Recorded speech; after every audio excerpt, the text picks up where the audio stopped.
Hey everyone, welcome to The Explainer. Okay, let's dive right into this. Today, we're decoding a really fascinating and honestly pretty complex web of geopolitical and economic predictions laid out by Douglas Macgregor.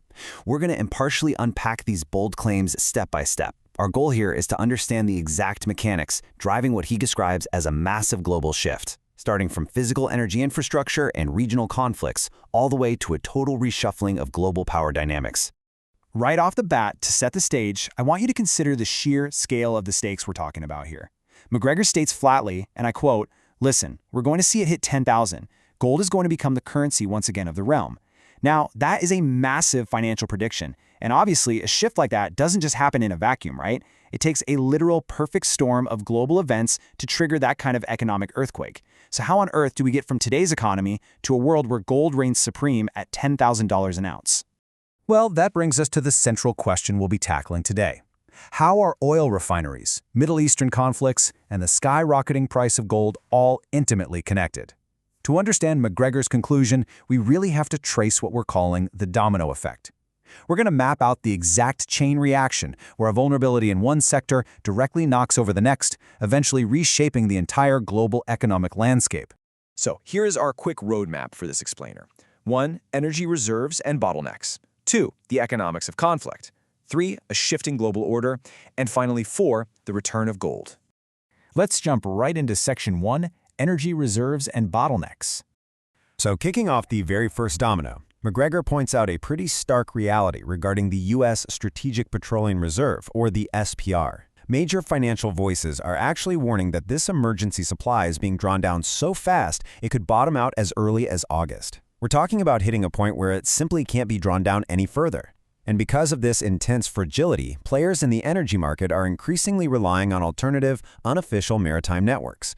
These are often referred to as shadow fleets, and they're used to move oil in and out of various places under the radar. But, as you might guess, these alternative networks are incredibly fragile themselves. Now, to really put that energy vulnerability into perspective, just consider the number 25. Believe it or not, it has been over 25 years since the United States actually built a new oil refinery, over a quarter of a century. The current refineries we have are already operating at absolute peak performance. We literally cannot refine any more oil than we already are right now. So, if you combine a depleted emergency reserve with a hard ceiling on our refining capacity, what do you get? A massive bottleneck. Macgregor even suggests this could get so severe it might push leadership to intervene and ban oil exports entirely just to manage the domestic shortage. And here's how a physical bottleneck at a refinery eventually makes its way right to your wallet. It's a clear chain reaction. First, energy limitations immediately trigger rising transportation costs. But it goes way deeper than that, because these disruptions cause massive shortages in vital chemicals, things like sulfuric acid and nitrogen. Well, without those, you can't produce fertilizer. And without fertilizer, agricultural producers face absolutely devastating challenges. This leads directly to a wave of record bankruptcies in the farming sector, which in turn drives up global food inflation. So you see, the physical disruption literally mutates into a financial crisis. Which brings us to Section 2, the economics of conflict.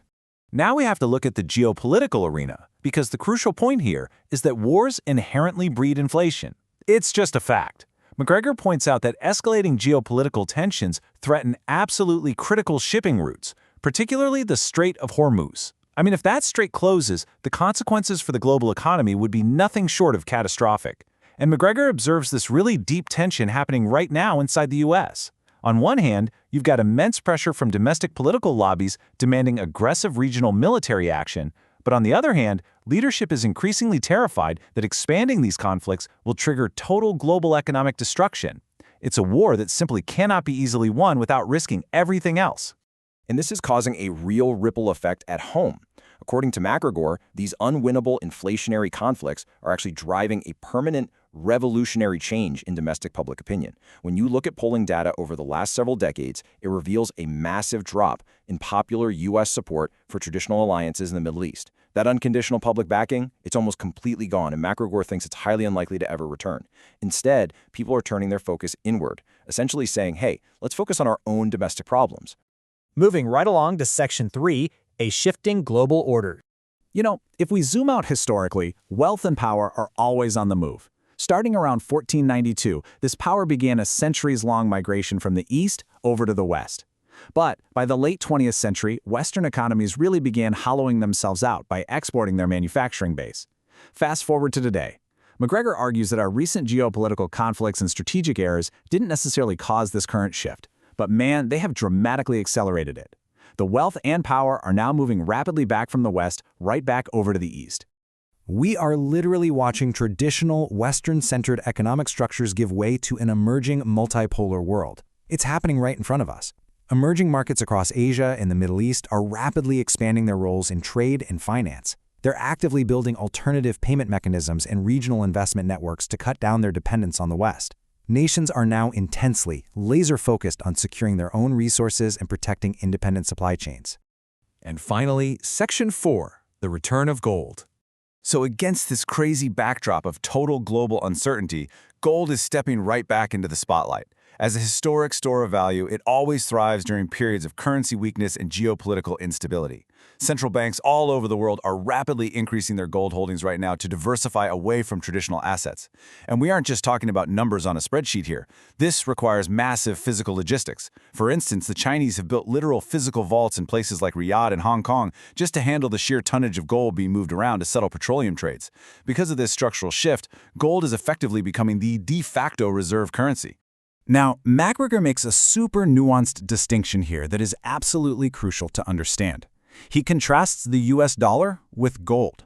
Yes, the dollar is still referred to as the reserve currency today, but that's largely because of the sheer volume of dollars out there and because it holds that title in our popular imagination. Obviously, a massive amount of business is still transacted in dollars. However, the foundational structural reality is shifting. Ultimately, Macgregor concludes that gold is becoming the tangible structural reserve asset of the future. The ground is literally changing beneath our feet.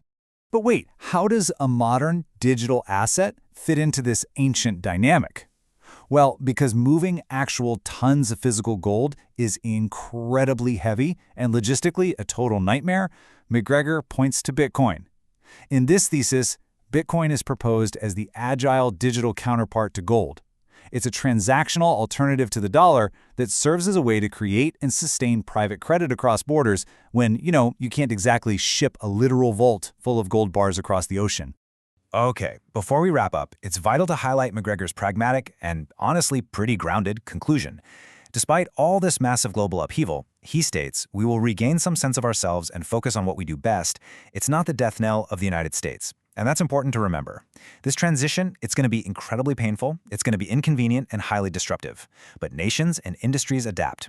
The idea is that the US and Europe will survive this fog. They'll find new competitive advantages and eventually adjust to this brand new reality. Which leaves us with one final massive question to chew on. We've traced the dominoes all the way from empty oil reserves to the return of gold as the global standard. The structure of the world is visibly changing. So, as wealth and power decisively shift, how will nations, businesses, and everyday investors adapt to survive and even thrive in this new, resource-backed, multipolar economic landscape? Thank you so much for joining me on this explainer today, and I will leave you to ponder that exact question.